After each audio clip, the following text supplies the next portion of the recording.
Karthigai Deepam serial நாளைக்கான எபிசோட்டுக்கான review பார்க்கலாம். என்னோடய ரிவ்யூ பிடிச்சிருந்தா லைக் பண்ணி சப்ஸ்கிரைப் பண்ணி ஃபுல் வீடியோவும் கேளுங்க. என்ன நடக்குது அப்படின்னு பார்த்தீங்கன்னா, அடுத்த எபிசோடில் கரெக்டாக கோயில் கும்பாபிஷேகத்துக்கு எல்லோரும் கிளம்பி கோயில் வாசலில் காத்துக்கிட்டு இருக்காங்க.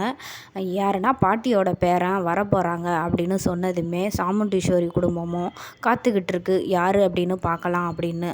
அப்போ தான் என் பேரன் வந்தான்னு வச்சுக்கேன், இங்கே எல்லாருமே அசந்து போயிடுவீங்க அப்படின்லாம் பாட்டி ரொம்ப பில்டப் பண்ணுறாங்க. அதுக்கப்புறம் ஒரு கார் நிற்கிது. அதில் நம்ம இளையராஜா இறங்குறாரு. பார்த்துட்டு பாட்டிக்கிட்ட ஆசீர்வாதம்லாம் வாங்கினோன்னே, நல்லா இருக்கியா பேரா, உன்னை பார்த்து ரொம்ப நாள் ஆகுது, இப்போ வந்துட்டல்ல, எல்லாம் நல்லபடியாக நடக்கும் அப்படின்னு சொல்லி ஆசீர்வாதம் பண்ணின இளையராஜா என்ன பண்ணுறாருன்னா, வேணும்னே கார்த்தியை கிண்டல் பண்ணி பேசிக்கிட்டு இருக்காங்க. அப்போ தான் ஏன் ரேவதி, உனக்கு நேரம் உன் கழுத்தில் நான் தாலி கட்டியிருக்க வேண்டியது, ஆனால் யாரோ ஒரு டிரைவரை கல்யாணம் பண்ணியிருக்கியாம்ல, யார் அந்த டிரைவர் அப்படின்னு கேட்டோன்னே, அதுக்கப்புறம் ராஜராஜன் கிட்ட இது யார், பக்கத்தில் யாரோ நிற்கிறாங்களே, யார் அது, இன்டிசென்ட் ஃபெலோ அப்படிங்கிற மாதிரி கேட்டோன்னே, கார்த்தி செம்ம கடுப்பாகிறாரு. இவனை என்ன நடிக்கிறதுக்கு கூப்பிட்டு வந்தா, ஓவராக பேசிகிட்டு இருக்கானே அப்படிங்கிற மாதிரி யோசிச்சுக்கிட்டே பார்த்துட்ருக்காரு.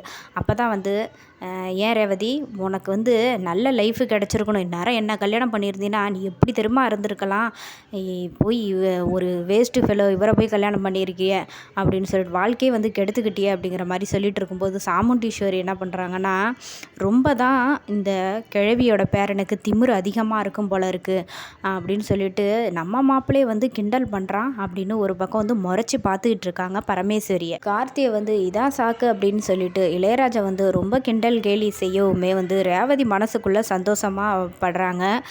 தேவை தான் இதெல்லாம் உனக்கு அப்படிங்கிற மாதிரி நினைக்கிறாங்க. அப்போ தான் நான் உங்ககிட்ட கொஞ்சம் பேசணும், தனியாக வா அப்படின்னு சொல்லி கார்த்தியை இளையராஜா கூட்டிகிட்டு போகிறாரு. அங்கே கேட்குறாரு, டேய் உன்னை நடிக்க கூப்பிட்டு வந்தா என்னடா நீ ஓவராக பேசிக்கிட்டு இருக்க, இந்த பேர் நீ நடிக்கிற நடிப்பில் என்னை நான் தான் ஒரிஜினல் பேரன் அப்படின்னு நீயே காமிச்சு கொடுத்துருவோம் போல இருக்கு. சாமுண்டீஸ்வரி அத்தை இந்த ஃபங்க்ஷனை முடிச்சுட்டு போகிற வரைக்கும் எந்த ஒரு என்னை பற்றின விஷயமும் தெரிஞ்சிடக்கூடாது, அது மட்டும் தெரிஞ்சதில் நான் கஷ்டப்பட்டதெல்லாம் வேஸ்ட்டாக போய்டும்டா அப்படின்னோடனே, சரி கார்த்தி, நான் சும்மா கிண்டல் பண்ணுறதுக்காக தான் உன்னை அந்த மாதிரியெல்லாம் சொன்னேன், நான் இப்படியெல்லாம் பேசினா தானே ரேவதிக்கு சந்தோஷப்படுவாங்க, அப்புறம் சாமுண்டீஸ்வரியும் சந்தோஷப்படுவாங்கன்னு தான் பேசின மாப்பிள்ளை அப்படிங்கிற மாதிரி நக்கல் பண்ணுறாரு கார்த்தியை. அதுக்கப்புறம் ரெண்டு பேரும் போயிடுறாங்க. அப்போ தான் ராஜராஜன் கார்த்திகிட்ட கேட்குறாரு, யார் மாப்பிள்ளை இவன் ரொம்ப ஓவராக பேசிகிட்டு இருக்கானே அப்படின்னோடனே, அவன் வேறு யாரும் இல்லை, என்னோடய ஃப்ரெண்டு தான், சின்ன வயசுலேருந்தே அவன் அப்படி தான் பேசுவான் அப்படின்னு சொன்னோன்னே, அப்படியா, சரி, நான் கூட ஏதோன்னு நினச்சி எனக்கு ரொம்ப கோவம் உங்களை பேசவும் அப்படின்னோன்னே,